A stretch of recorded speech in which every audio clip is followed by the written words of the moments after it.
Namanya Wahyudin. Orang-orang biasa memanggilnya Wahyu. Ia tinggal di sebuah desa kecil di pinggiran Banyumas. Rumahnya sederhana, berdinding papan dengan atap seng yang berisik setiap kali hujan turun deras. Sejak ayahnya meninggal 2 tahun lalu karena sakit paru-paru, Wahyu menjadi tulang punggung keluarga. Ibunya berjualan gorengan di depan rumah. Adiknya masih kelas 2 SMA dan sering menahan keinginan untuk ikut bekerja demi bisa tetap sekolah. Wahyu lulusan SMK Otomotif.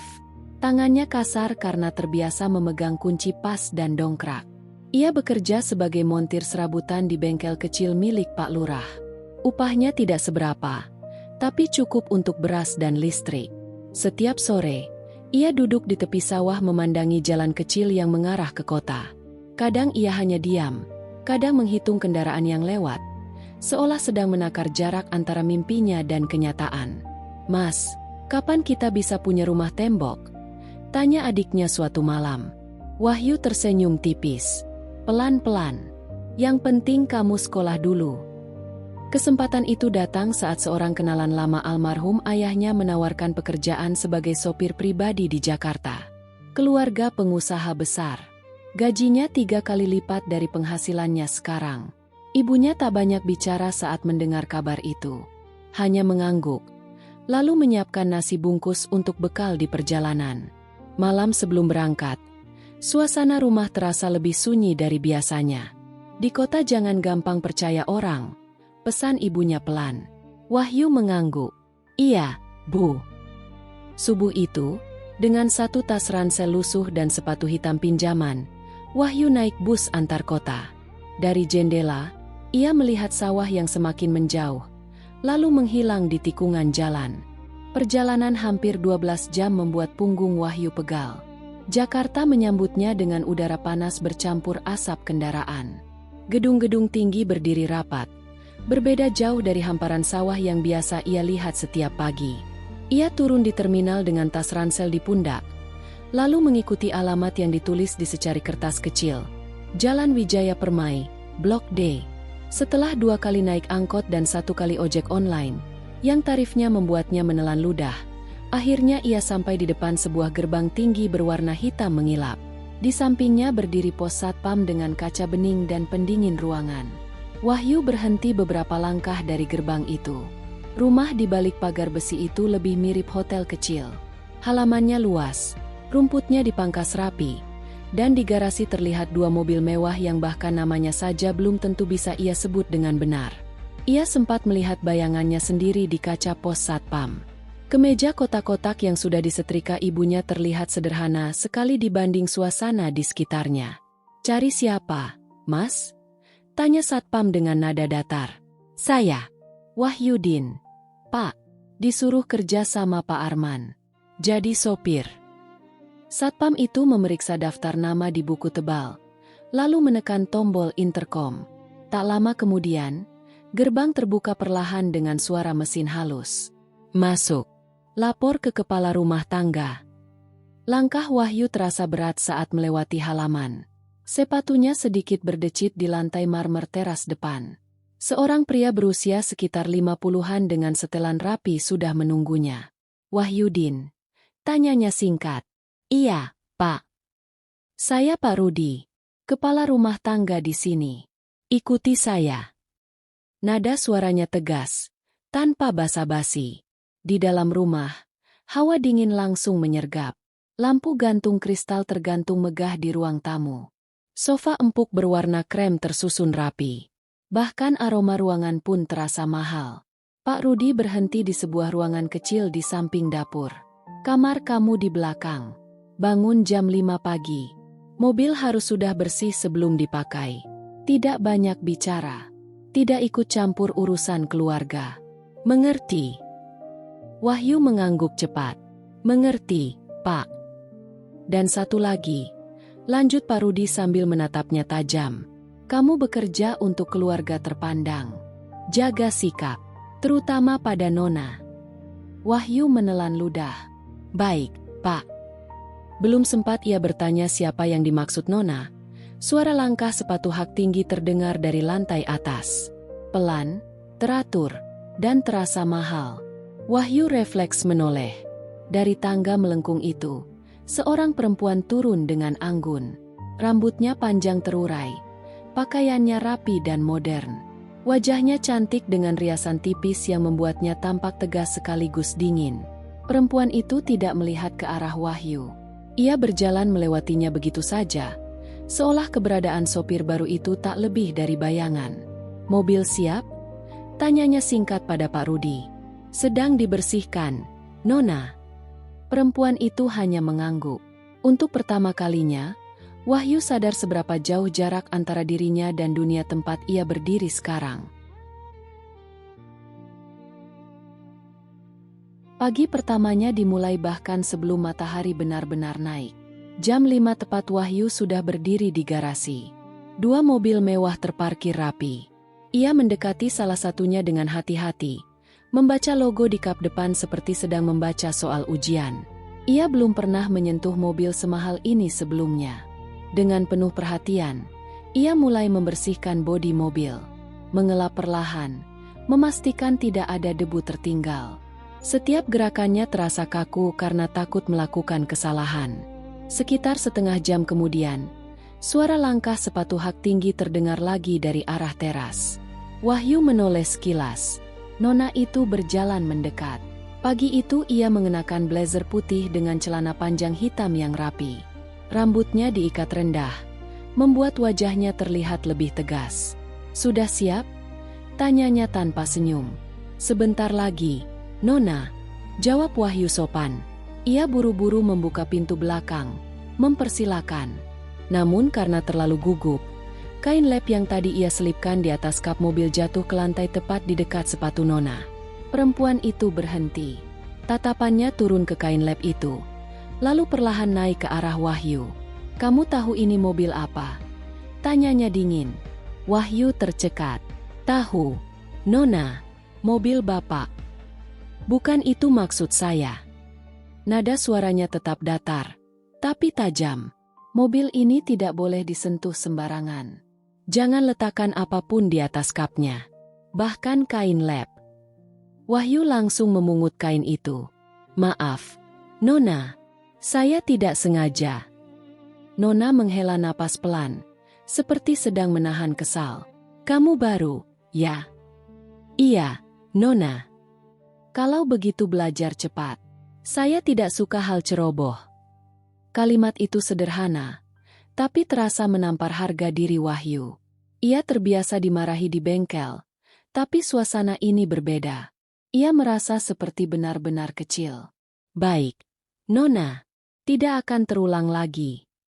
Nona menatapnya beberapa detik lebih lama, seolah sedang menilai sesuatu. Lalu tanpa berkata apa-apa lagi, ia masuk ke kursi belakang. Sepanjang perjalanan menuju kantor, suasana di dalam mobil sunyi. Hanya suara mesin halus dan pendingin udara yang terdengar. Di lampu merah, Wahyu sempat melihat bayangan Nona di kaca spion. Wajahnya tidak lagi setegang tadi. Ia justru terlihat lelah. Bukan lelah fisik, seperti seseorang yang terbiasa memikul banyak hal sendirian. Tiba-tiba ponsel Nona berdering. Ia menjawab dengan suara yang jauh berbeda dari tadi, lebih tajam, lebih emosional. "Aku sudah bilang, aku tidak mau dijodohkan," katanya pelan tapi tegas. "Ini hidupku." Wahyu spontan mengalihkan pandangan. Ia pura-pura fokus pada jalan, meski kalimat itu jelas terdengar. Beberapa detik kemudian, suasana kembali hening. Saat mobil berhenti di depan gedung kantor yang tinggi menjulang, Nona membuka pintu tanpa menunggu dibukakan. Namun sebelum melangkah pergi, ia berhenti sejenak. "Namamu siapa?" tanyanya singkat. Wahyu sedikit terkejut. "Wahyudin, Nona." Perempuan itu mengangguk tipis. "Oke, Wahyudin. Besok jangan ulangi kesalahan yang sama." Lalu ia berjalan masuk ke dalam gedung, meninggalkan Wahyu yang masih berdiri di samping mobil. Untuk pertama kalinya sejak tiba di Jakarta, ia merasa pekerjaannya bukan hanya soal menyetir. Ada jarak, ada aturan tak tertulis, dan ada sesuatu di balik mata dingin Nona tadi yang belum ia pahami. Wahyu menunggu di parkiran basement gedung hampir 3 jam. Ia tidak berani keluar jauh-jauh. Hanya duduk di kursi sopir sambil sesekali melihat jam di dashboard. Tangannya memegang ponsel sederhana, tapi tidak benar-benar digunakan. Pikirannya masih teringat percakapan Nona di telepon tadi pagi. "Aku tidak mau dijodohkan. Ini hidupku." Kalimat itu terus terngiang. Sekitar pukul 1 siang, ponselnya bergetar. Nomor tak dikenal. "Saya di lobi. Bawa mobil ke depan." Suara Nona terdengar singkat. "Iya, Nona." Wahyu segera menyalakan mesin dan memindahkan mobil ke pintu utama gedung. Tak lama, Nona keluar bersama seorang pria berjas rapi. Usianya mungkin awal 30-an. Senyumnya terlalu percaya diri. Pria itu membuka pintu belakang lebih dulu, mempersilakan Nona masuk. Sebelum pintu tertutup, Wahyu sempat mendengar kalimat yang membuat suasana di dalam mobil terasa berbeda. "Kita ini sudah dijadwalkan keluarga. Jadi jangan keras kepala lagi, Ra." "Ra, jadi itu namanya Nona atau Rania?" Tidak menjawab. Ia hanya memalingkan wajah ke arah jendela. Sepanjang perjalanan, tidak ada percakapan. Pria itu turun di sebuah restoran mewah setelah mengucapkan, "Saya tunggu kabar baiknya."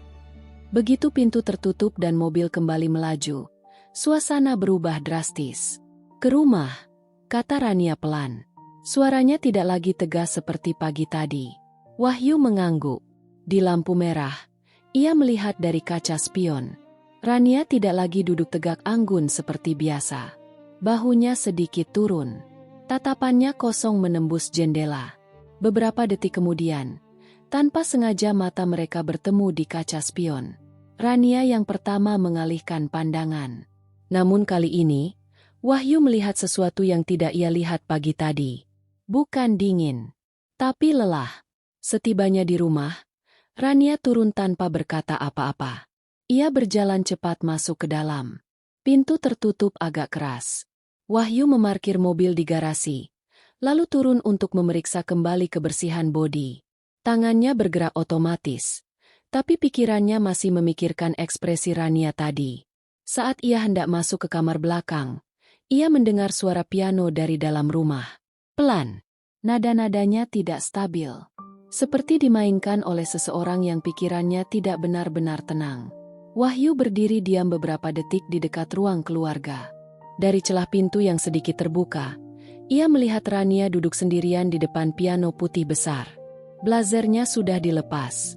Rambutnya terurai. Tidak ada senyum. Tidak ada sikap angkuh. Hanya seorang perempuan yang memainkan lagu dengan mata sedikit berkaca-kaca. Satu nada terdengar sumbang. Rania berhenti bermain. Ia menunduk, lalu tanpa sadar menyeka sudut matanya dengan cepat. Wahyu langsung memalingkan wajah, merasa tidak pantas melihat lebih jauh. Namun saat ia berbalik hendak pergi, suara Rania menghentikannya. "Kamu dari tadi di situ?" Wahyu kaku. Perlahan ia menoleh. "Maaf, Nona, saya cuma lewat." Rania menatapnya beberapa detik. Tidak ada nada marah kali ini. "Kamu bisa main musik?" Wahyu menggeleng pelan. "Tidak, Nona." Rania tersenyum tipis. Senyum pertama yang ia lihat. "Beruntung, musik cuma bikin orang terlalu banyak berpikir." Kalimat itu terdengar seperti lelucon kecil, tapi matanya tidak ikut tersenyum. Untuk pertama kalinya, Wahyu tidak melihat Rania sebagai nona muda. Ia melihatnya sebagai seseorang yang terjebak dalam dunianya sendiri. Dan untuk pertama kalinya juga, Rania menyebut namanya tanpa nada dingin. "Wahyudin." "Iya, Nona. Besok pagi jangan terlambat." "Iya." Rania berdiri, lalu berjalan melewatinya. Saat mereka berpapasan, jaraknya hanya beberapa langkah. Tidak ada kata lain. Tapi suasana di antara mereka sudah tidak sama seperti pagi tadi. Pagi itu suasana rumah lebih sunyi dari biasanya. Wahyu sudah selesai membersihkan mobil sebelum jam 6. Ia berdiri di samping garasi saat Rania keluar dari pintu utama. Tidak seperti biasanya, Ia tidak mengenakan blazer atau pakaian formal kantor. Ia memakai kemeja longgar berwarna biru muda dan celana sederhana. Rambutnya hanya diikat seadanya. Rania terlihat lebih ringan. Lebih manusiawi. "Kita tidak ke kantor hari ini," katanya singkat. Wahyu sedikit terkejut. "Baik, Nona." Rania terdiam beberapa detik, lalu menatapnya.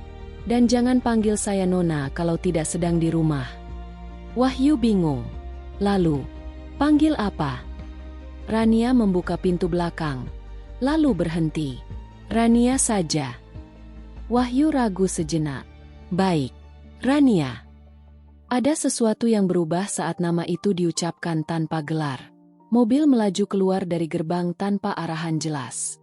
Wahyu baru bertanya setelah beberapa menit. "Kita kemana?" Rania melihat keluar jendela, ke tempat yang tidak ada di jadwal keluarga. Ia lalu menyebutkan alamat yang terdengar asing bagi Wahyu. Bukan kawasan elit, bukan gedung perkantoran, melainkan sebuah gang kecil di daerah Jakarta Timur. Perjalanan hampir 1 jam. Semakin jauh dari pusat kota, jalanan semakin sempit. Gedung-gedung tinggi berganti menjadi rumah-rumah padat dan warung kecil di pinggir jalan. Wahyu melirik kaca spion. Rania tampak berbeda. Tidak ada sikap angkuh. Tidak ada ekspresi dingin. Hanya tatapan yang penuh pikiran. "Kamu heran?" tanyanya tiba-tiba. "Sedikit," jawab Wahyu jujur. Rania tersenyum tipis. "Saya punya hidup sebelum semua ini jadi rumit." Mobil berhenti di depan sebuah rumah sederhana bercat hijau pudar. Tidak besar, tapi bersih. Seorang perempuan parubaya keluar dari dalam rumah begitu melihat Rania turun. "Ra," panggilnya hangat. Rania langsung memeluk perempuan itu tanpa ragu. Wahyu terdiam di samping mobil. Tidak ada jarak, tidak ada formalitas. Beberapa menit kemudian, Rania memberi isyarat agar Wahyu mendekat. "Ini Bu Sari. Dulu pengasuh saya waktu kecil." Perempuan itu tersenyum ramah. "Oh, ini sopir barunya ya? Mukanya baik." Wahyu menunduk sopan. "Iya, Bu." Mereka masuk ke dalam rumah. Wahyu awalnya menolak, tapi Rania berkata singkat, "Tidak apa-apa." Di ruang tamu kecil itu, Wahyu melihat sisi Rania yang sama sekali berbeda. Ia tertawa. Ia duduk lesehan di lantai. Ia bahkan membantu Bu Sari menyiapkan teh. Tidak ada kesan perempuan elit. Saat Bu Sari masuk ke dapur, Rania berbicara pelan. "Di sini saya tidak perlu jadi siapa-siapa." Wahyu mendengarkan tanpa memotong. "Mereka ingin saya menikah dengan pria yang tadi kamu antar kemarin," lanjutnya. "Katanya cocok. Katanya setara." Wahyu menatap lantai. Tidak berani terlalu lama menatap wajahnya. "Setara menurut mereka," tambah Rania. Hening beberapa detik. "Kamu pernah merasa tidak punya pilihan?" tanya Rania tiba-tiba. Pertanyaan itu membuat Wahyu sedikit terdiam. "Sering," jawabnya pelan. "Tapi kalau berhenti, ibu dan adik saya yang susah." Rania menatapnya. Untuk pertama kalinya, bukan sebagai atasan pada bawahan, tapi sebagai seseorang yang benar-benar ingin tahu. "Kamu kerja di sini karena terpaksa?" Wahyu menggeleng. "Karena perlu." Jawaban itu membuat Rania tersenyum kecil. "Saya juga." Siang itu terasa aneh bagi Wahyu. Ia duduk di kursi kayu sederhana, minum teh hangat, sementara perempuan yang seharusnya memanggilnya "sopir" justru berbicara seperti teman lama. Saat mereka kembali ke mobil, Rania tidak langsung masuk. Ia berdiri beberapa detik di samping pintu. "Terima kasih sudah tidak banyak bertanya," katanya pelan. Wahyu hanya mengangguk. Namun sebelum masuk ke mobil, Rania berkata satu kalimat yang membuat jarak di antara mereka terasa semakin tipis. "Jangan ceritakan tempat ini ke siapapun di rumah." Wahyu menatapnya. "Saya tidak akan." Tatapan mereka bertemu sedikit lebih lama dari biasanya.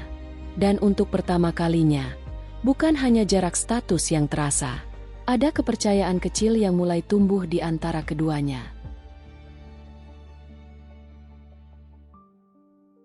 Sejak kunjungan ke rumah Busari, suasana di antara mereka berubah. Tidak mencolok, tidak terlihat oleh orang lain. Tapi terasa, Rania tidak lagi memanggilnya dengan nada setegas dulu. Wahyu pun mulai memahami ritme diamnya. Kapan harus bicara, kapan cukup mendengarkan. 2 hari berlalu tanpa hal aneh. Sampai suatu malam, sekitar pukul 9, pintu kamar kecil Wahyu diketuk pelan. Ia terkejut. Jarang sekali ada yang mencarinya malam-malam. Saat membuka pintu, ia mendapati Rania berdiri di sana.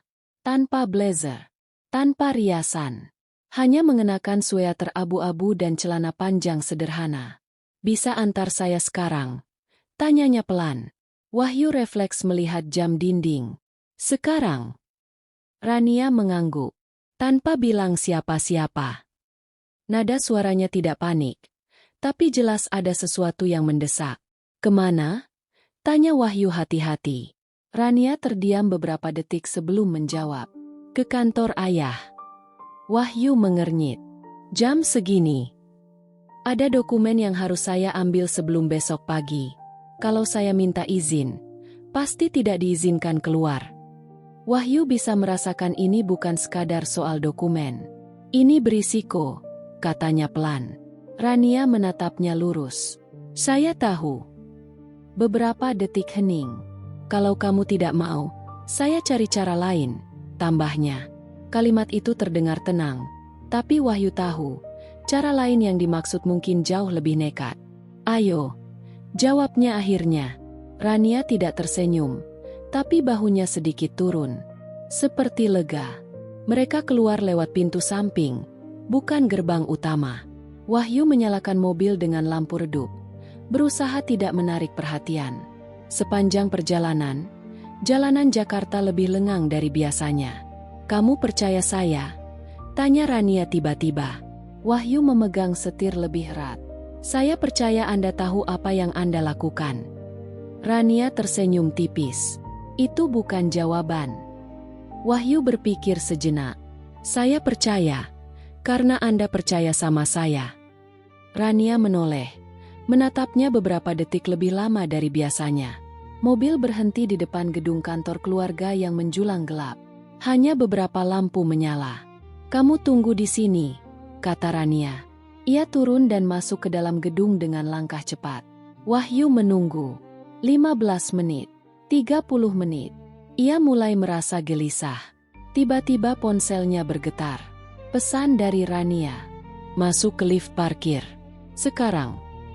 Wahyu langsung keluar dari mobil dan mengikuti instruksi. Lift parkir terbuka, dan di dalamnya Rania berdiri dengan wajah tegang. "Cepat," katanya pelan.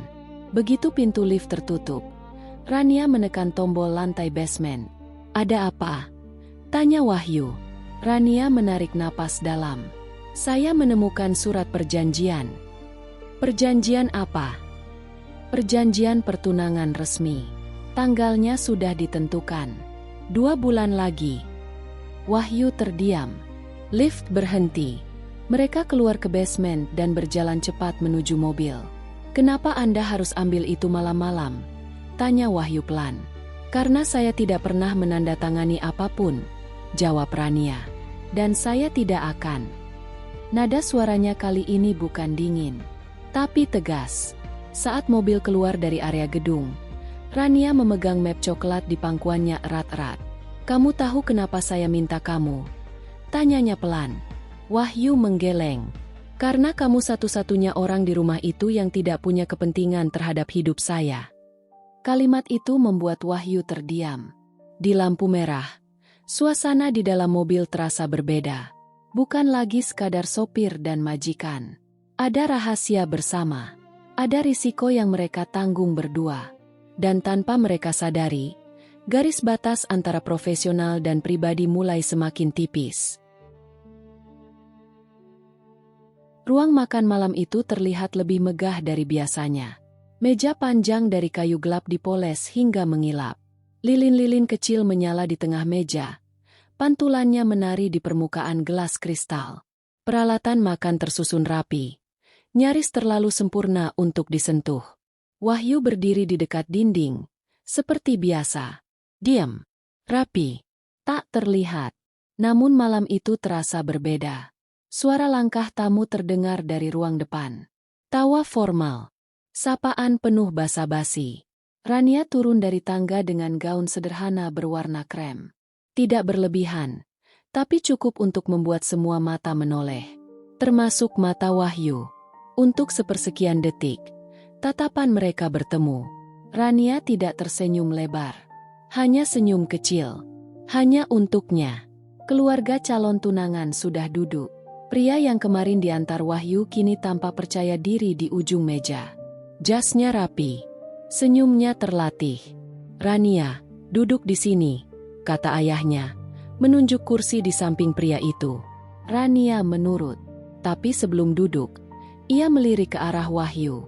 Sekilas, cepat, namun cukup untuk membuat Wahyu menegakkan bahu. Makan malam dimulai dengan percakapan formal.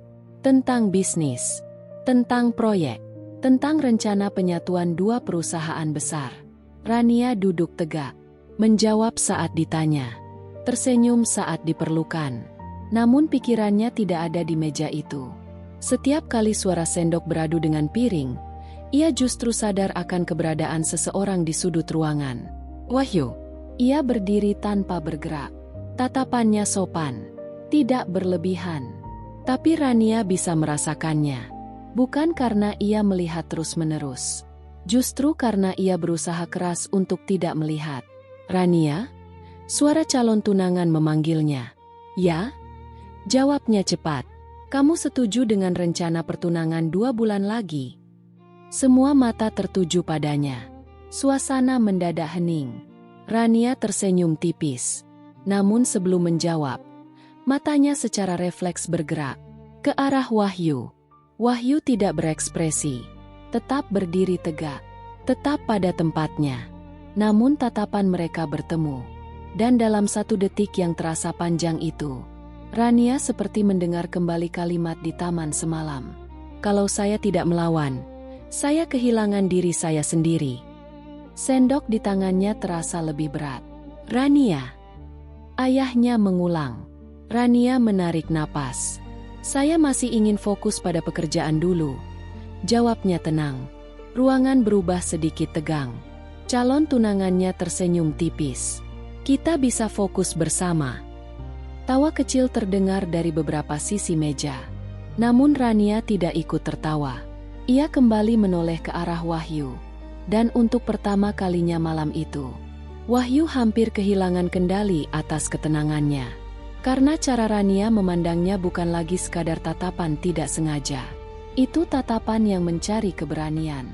Sepanjang makan malam, Rania hampir tidak menyentuh makanannya. Ia lebih sering terdiam. Lebih sering menoleh tanpa sadar. Lebih sering kehilangan fokus saat suara Wahyu bergerak kecil di belakangnya. Setiap langkahnya terdengar jelas di telinga Rania.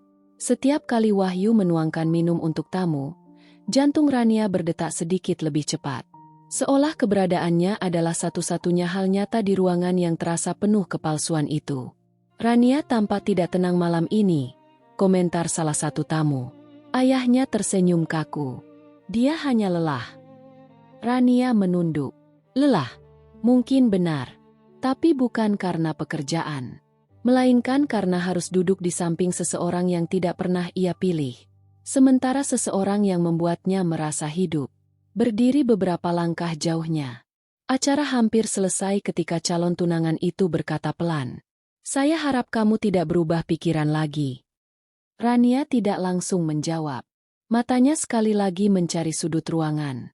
"Wahyu." Dan kali ini, Wahyu yang lebih dulu mengalihkan pandangan. Bukan karena tidak peduli, tapi karena ia tahu, jika ia terus menatap, ia mungkin tidak akan bisa menyembunyikan apapun lagi.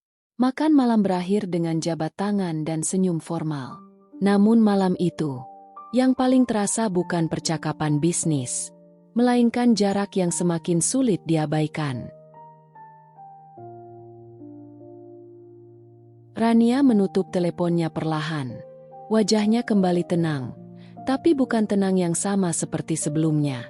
Ada sesuatu yang sudah tidak bisa ia sembunyikan lagi.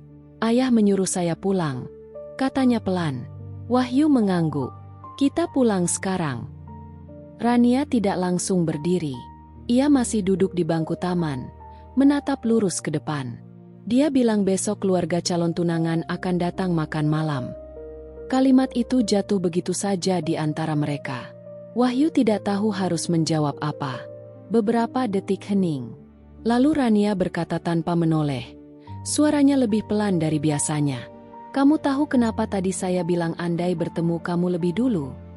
Wahyu berdiri tegak, menjaga jarak 1 langkah. Saya tidak berani menafsirkan. Rania tersenyum tipis, tapi kali ini senyumnya lelah. Saya juga tidak berencana mengatakan itu. Ia akhirnya menoleh. Tatapannya berbeda. Tidak ada lagi dinding formal di sana. Saya capek selalu kuat di depan semua orang, lanjutnya. Capek selalu terlihat yakin.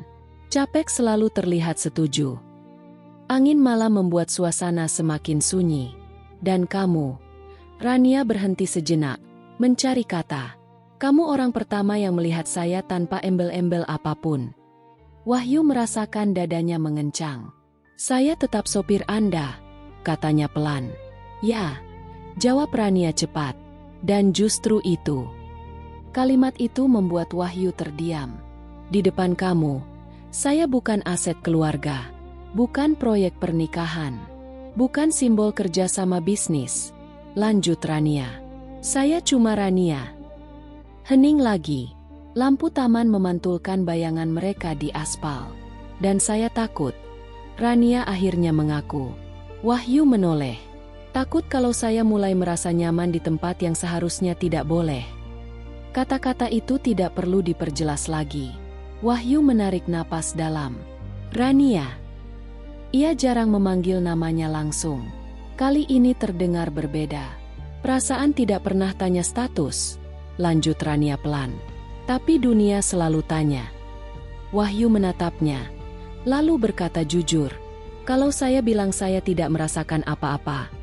Itu bohong. Kalimat itu keluar lebih cepat dari yang ia rencanakan. Rania membeku. Tatapan mereka bertemu tanpa ada yang menghindar. Tapi saya tahu tempat saya, lanjut Wahyu. Dan saya tidak mau jadi alasan kamu semakin tertekan. Rania berdiri perlahan. Kamu bukan tekanan, katanya tegas. Kamu justru satu-satunya yang membuat saya bisa bernapas. Jarak mereka kini hanya 1 langkah. Tidak ada sentuhan. Tidak ada hal berlebihan. Hanya 2 orang yang sadar bahwa sesuatu sudah berubah. Namun suara kendaraan lewat di jalan besar mengingatkan mereka bahwa dunia di luar taman itu tetap nyata. Rania mundur 1 langkah. Kita pulang, katanya pelan. Perjalanan kembali ke rumah terasa berbeda dari sebelumnya. Bukan lagi tentang rahasia. Bukan lagi tentang surat. Tapi tentang perasaan yang akhirnya diakui, meski belum tahu akan dibawa kemana. Saat mobil memasuki gerbang rumah, lampu ruang tamu masih menyala terang. Seseorang belum tidur, dan kemungkinan besar, sudah menunggu. Ruang makan malam itu terlihat lebih megah dari biasanya. Meja panjang dari kayu gelap dipoles hingga mengilap. Lilin-lilin kecil menyala di tengah meja. Pantulannya menari di permukaan gelas kristal.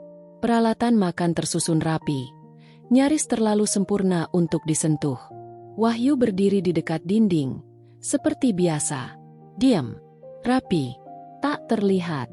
Namun malam itu terasa berbeda. Suara langkah tamu terdengar dari ruang depan. Tawa formal, sapaan penuh basa-basi. Rania turun dari tangga dengan gaun sederhana berwarna krem. Tidak berlebihan, tapi cukup untuk membuat semua mata menoleh. Termasuk mata Wahyu.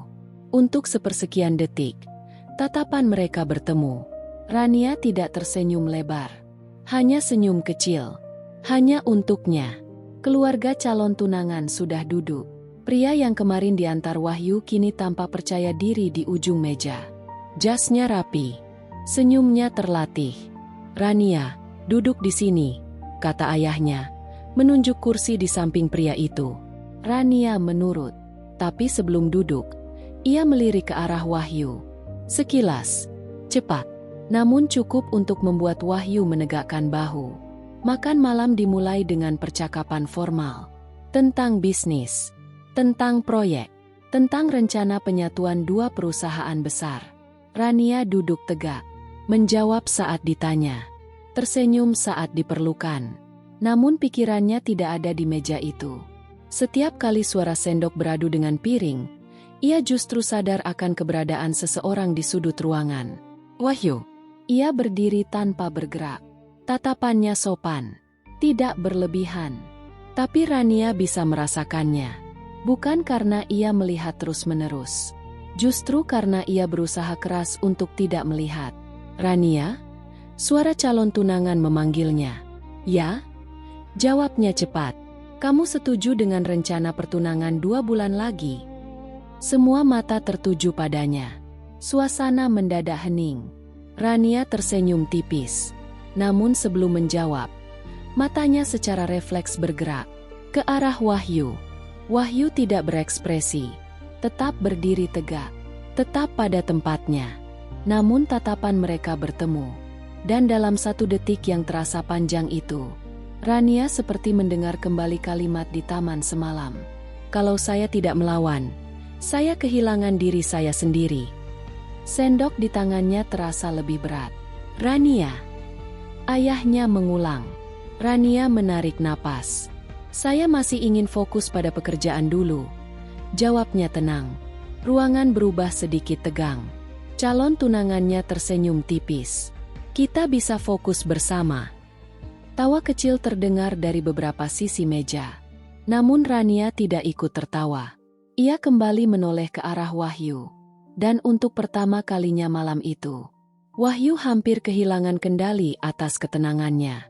Karena cara Rania memandangnya bukan lagi sekadar tatapan tidak sengaja. Itu tatapan yang mencari keberanian. Sepanjang makan malam, Rania hampir tidak menyentuh makanannya.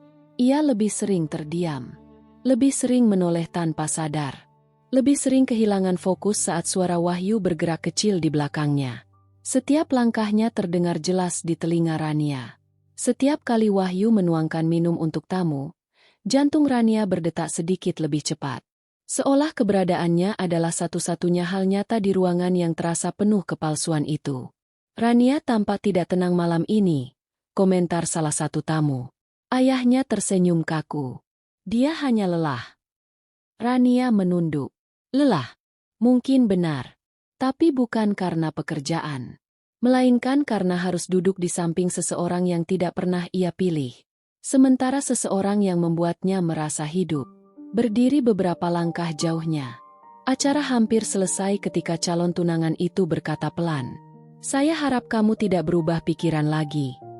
Rania tidak langsung menjawab. Matanya sekali lagi mencari sudut ruangan. Wahyu. Dan kali ini, Wahyu yang lebih dulu mengalihkan pandangan. Bukan karena tidak peduli, tapi karena ia tahu, jika ia terus menatap, ia mungkin tidak akan bisa menyembunyikan apapun lagi. Makan malam berakhir dengan jabat tangan dan senyum formal. Namun malam itu, yang paling terasa bukan percakapan bisnis, melainkan jarak yang semakin sulit diabaikan. Pintu utama akhirnya tertutup. Suara mobil tamu menjauh perlahan dari halaman rumah yang kembali sunyi. Di ruang tamu, ayah Rania masih berdiri tegak. Wajahnya sulit ditebak. Ibunya duduk diam di sofa, sementara Pak Rudi mengawasi dari kejauhan. Rania berdiri beberapa langkah dari meja makan yang sudah setengah dirapikan. Rania, suara ayahnya terdengar tenang, terlalu tenang. 2 bulan lagi bukan waktu yang lama. Jangan mempermalukan keluarga. Rania menatap lurus. Saya tidak pernah berniat mempermalukan siapapun. Yah, kalau begitu jangan ragu. Hening. Rania ingin bicara. Ingin mengatakan semuanya. Tentang surat perjanjian. Tentang penolakannya. Tentang perasaan yang tidak bisa ia abaikan. Tapi ia tahu, ruang itu bukan tempatnya. Saya lelah, katanya akhirnya. Boleh saya istirahat? Ayahnya tidak menjawab, hanya memberi tatapan yang sulit diartikan. Rania naik ke kamarnya dengan langkah terukur. Begitu pintu tertutup, barulah ia membiarkan napasnya bergetar. Ia berjalan ke balkon kecil kamar. Dari atas sana, ia bisa melihat sebagian halaman belakang dan lampu kecil di koridor dekat kamar staf. Lampu kamar Wahyu masih menyala. Rania menggenggam pagar balkon erat. Air mata yang sejak tadi ia tahan akhirnya jatuh. Bukan tangisan keras, hanya air mata yang mengalir diam-diam. Beberapa menit kemudian, ia membuat keputusan. Bukan keputusan tentang pertunangan, tapi keputusan yang lebih jujur. Ia menyeka wajahnya, lalu keluar kamar tanpa suara. Turun melalui tangga samping, bukan tangga utama. Koridor belakang sepi. Ia berhenti di depan pintu kamar kecil itu. Mengetuk pelan. Klik. 2 kali. Pintu terbuka. Wahyu berdiri di sana, masih mengenakan kemeja putih yang dipakainya saat makan malam. Ekspresinya langsung berubah saat melihat wajah Rania. Rania.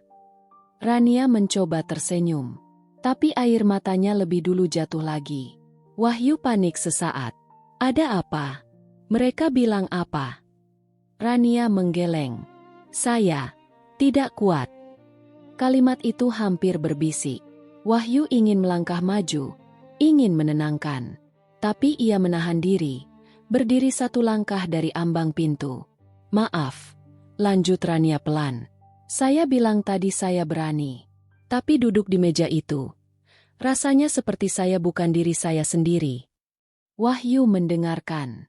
Setiap kali mereka bicara soal tanggal, soal rencana, saya cuma bisa memikirkan satu hal. Ia menatap Wahyu langsung. Kenapa bukan kamu yang duduk di sana? Udara terasa berat. Wahyu menelan ludah. Itu bukan tempat saya. Menurut mereka, jawab Rania cepat. Hening. Air mata Rania jatuh lagi. Ia berusaha menghapusnya, tapi justru membuat matanya semakin merah. Tanpa berpikir panjang, Wahyu mengambil 1 langkah mendekat. Tangannya hampir terangkat, hampir menyentuh pundaknya. Namun ia berhenti. Ia hanya berkata pelan, "Saya di sini." Kalimat sederhana, tapi membuat Rania semakin sulit menahan air mata. Ia menutup wajahnya sebentar, mencoba menenangkan diri. "Saya tidak mau menikah demi angka dan saham," katanya lirih. "Saya ingin menikah karena saya merasa pulang." Wahyu terdiam. Kata pulang terasa jauh lebih dalam dari sekadar rumah. Beberapa detik berlalu dalam keheningan yang syarat perasaan. Rania akhirnya menarik napas panjang. "Saya akan menolak," katanya pelan, tapi tegas. Wahyu menatapnya. "Besok pagi saya akan bicara langsung ke ayah." Itulah keputusan mengejutkan itu. Bukan lari, bukan sembunyi, tapi melawan. "Kalau karena saya," Wahyu mulai bicara. Rania menggeleng. "Bukan hanya karena kamu, tapi kamu membuat saya sadar. Saya masih punya pilihan." Suara langkah terdengar samar dari ujung koridor. Rania cepat menyeka air matanya. "Saya harus kembali ke atas." Sebelum pergi, ia berhenti sebentar, menatap Wahyu dengan mata yang masih basah, tapi kini lebih tegas. "Terima kasih. Sudah jadi tempat saya bernapas." Ia berbalik dan berjalan kembali ke tangga. Wahyu tetap berdiri di ambang pintu. Tidak menyentuh, tidak menahan. Tapi untuk pertama kalinya, ia tahu, besok pagi, rumah ini tidak akan lagi sama. Satu keputusan sudah diambil, tapi seseorang mungkin sudah mengetahui semuanya. Jika pagi benar-benar datang membawa badai, siapa yang akan bertahan? Bersambung. Subscribe dan aktifkan notifikasi, karena bagian selanjutnya akan mengubah arah cerita ini.